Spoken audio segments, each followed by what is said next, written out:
Hi, this is Hiki with the Lost Samba podcast. Welcome back. Today we're going to speak about one of the most anarchic, borderline grotesque, crazy figures of Brazilian showbiz. A guy called Abelardo Barbosa, better known as Chacrinha. Alô, meu filho! Alô, Juvenal! Hoje é dia de carnaval! Roda aí, meu filho! Roda, roda! He was born in the interior of the state of Pernambuco, in a town called Surubim in 1917. It rhymes.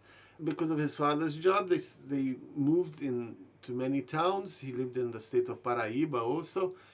And when he finished his adolescence, he was in Recife and he went to study medicine. So his life wasn't designed to become a showbiz thing, but he got involved in the Students' Union radio. Perhaps because of this, or who knows why, he decided to abandon medicine, abandon everything, and go to Europe. Thing is that as the boat was in the middle of the ocean on its way to Europe, war broke out, the Second World War, and the ship was forced to go back. It didn't go to Recife, it went to Rio, at the time the capital of Brazil, and there he didn't manage to work with medicine, but because of his experience, he managed to work in a radio station. Now, he was a clever guy and everything, and he discovered the magic of special effects. So, and what do I mean by that? He made the program sound bigger than it actually was.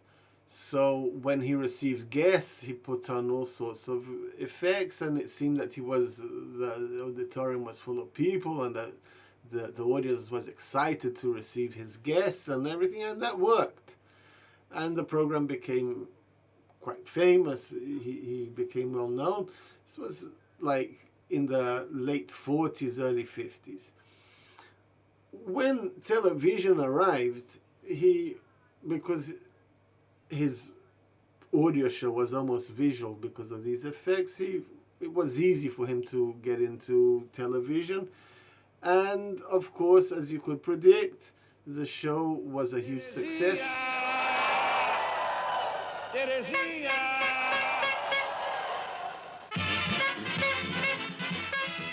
And he became a household, more than a name, a household presence for 30 years, from the 50s to the late 80s.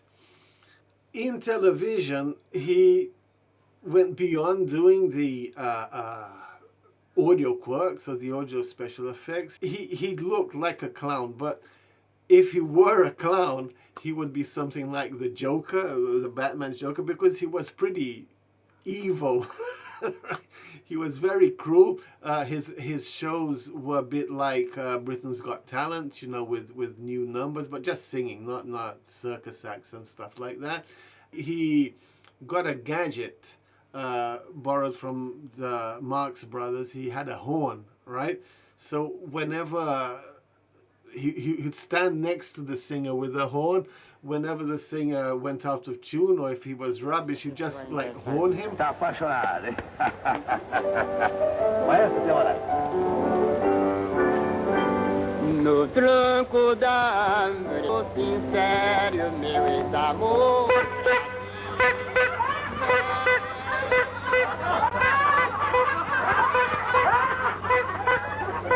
Horn him,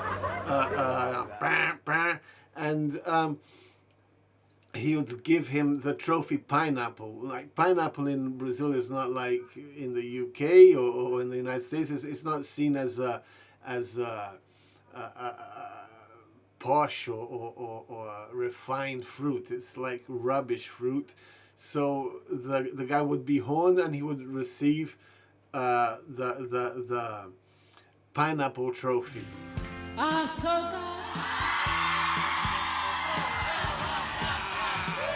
Which became, like, everybody used it at school or between friends. If someone says something stupid, here's a pineapple trophy. I mean, that's how deep he went into the Brazilian psyche. As he evolved, right, as he became more popular, he also hired these dancers called the Chacretes, who were notoriously, semi-dressed, in bikinis or in very tight swimming suits. And the cameras were really generous in showing their assets and all the best parts, like semi-naked. Meanwhile, his audience were mostly of kids, right? And so his programs were very contradictory. He had this adult content to attract the male audience. He also had the kids. He also received famous people, artists, and everyone, since the cheesiest ones to the most popular ones, everyone went to Chacrinha. And it was always like a big party, but he wasn't respectful with them. They'd be singing like some quite famous people, and he'd kind of talk in the middle. He had a very kind of deep voice. Hello, Terezinha. He had a voice like this, but they all loved him. They all really loved him. It's not fake. They appeared in this program, and he was like an icon, right, of joy, because he was this clown-like figure. He also had his jurors, right? His jurors it's not like the jurors in Britain's Got Talent. They were all over-the-top people. So there was one who was like exaggeratedly camp and gay. There was a bimbo. She Elke Maravilha. She was a daughter of Nordic diplomats, and she became crazy in Brazil. She became this over-the-top figure, and she only had Afro boyfriends. She was known for that, and she put on all this crazy makeup. There was obviously in between the jurors a serious guy. There was an ultra moralist guy. Said, this is disgusting. How can this appear on TV? This is rubbish. We need something serious. Where are the morals? So it was very, very, very, very, very crazy. And the audience, as I said, they were all like teenage girls from lower classes, and they'll go crazy when like famous people came in on the show. Chacrinha also had these mad gags. He would famously ask the audience, who wants dried cod? And like the audience, yeah, me. And he'd throw big slabs of dry cod onto the audience, as as if like a Roman emperor giving rubbish to the audience in the Circus Maximus. He would also constantly call her Terezinha. No one knew. Until today, it's unclear why, but he's like, Terezinha! And in the middle, like people were singing, and he'd call for this Terezinha the whole time. He famously also turned to the camera and said these random pieces of his philosophy, right? Like sentences like, who doesn't communicate ends up badly, which in Portuguese rhymes, quem não se comunica se trumbica. And he'd also the whole time say, I didn't come here to explain, I came here to confuse people. Ricky Martin, he appeared in Chacrinha. He used to have this boy band called Menudo. Gilberto Gil mentioned Chacrinha in a song he wrote in the Exile, singing about the things he missed in Brazil. Ayrton Senna appeared there, Pelé appeared there, Xuxa, who also was like a huge show presenter in Brazil, also appeared there, and then she went on to do a program similar to his. Chacrinha, he epitomized something that one of Brazil's biggest intellectuals, for me the biggest of all time, the person who best thought Brazil, a guy called Osvaldo de Andrade,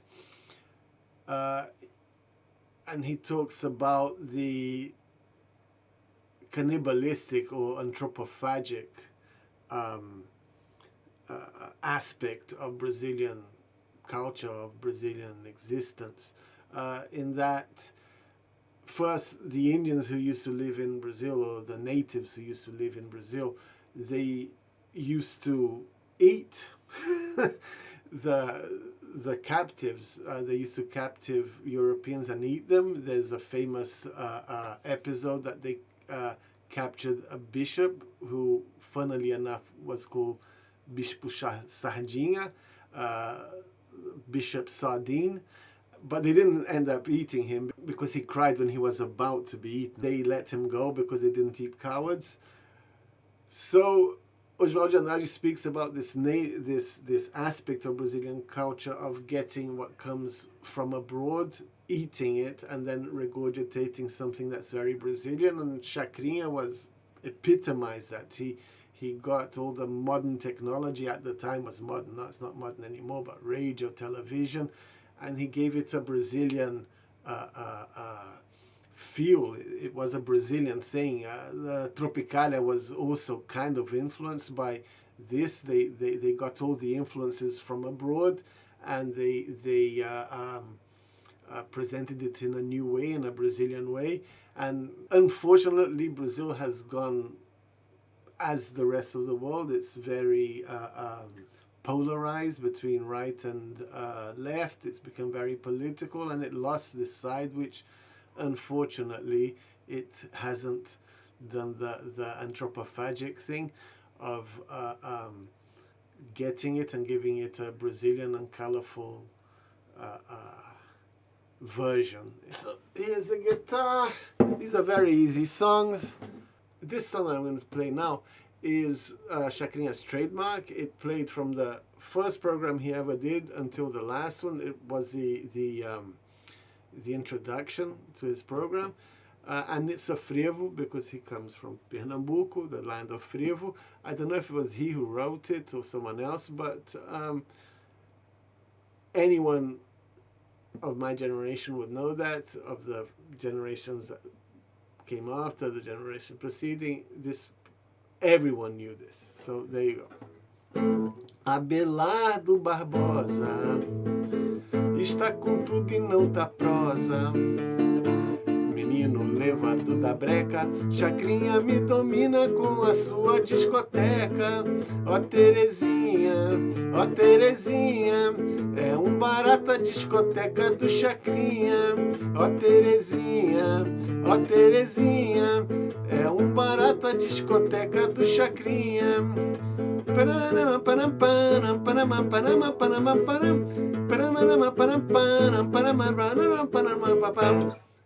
So that's one.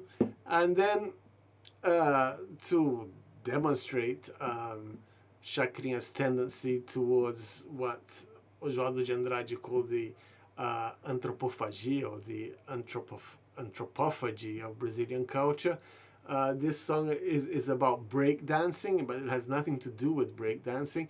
And he carnivalized break dancing, and this is an example. Break, break, break, break, break, legal. Break, break, break pra pular no carnaval. Vem cá, neguinho, me mostra como é que é. Que a gente rebola todo, da cabeça até o pé. Break, break, break, break, break, legal. Break, break, break pra pular no carnaval. Vem cá, neguinho, me mostra como é que é. Que a gente rebola todo, da cabeça até o pé. So the last bit, with the usual quirk that I do, is about the Chacretes, right? So the artists, guests, everybody, the jurors, they couldn't mess with the Chacretes, right? They were like, you say, no, what do you think this here is? You can't. So they couldn't flirt with them, they couldn't touch them, they couldn't do anything. But obviously some of them were of the profession, and many drug lords use their services, famous artists, politicians, outside the program. So they'll find a way to contact them, and they famously became lovers of many important figures. Some of them became notorious, like Hita Kajilaki, just to give an example of the names that they used. It was like Marisa Furacão. Furacão means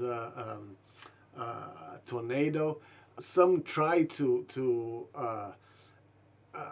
continue a career outside, an artistic career outside the program after they retired, but very few found success. Okay, so I hope you enjoyed this podcast. It's not as serious as the previous one. It is serious in a way because it shows another side of Brazilian culture.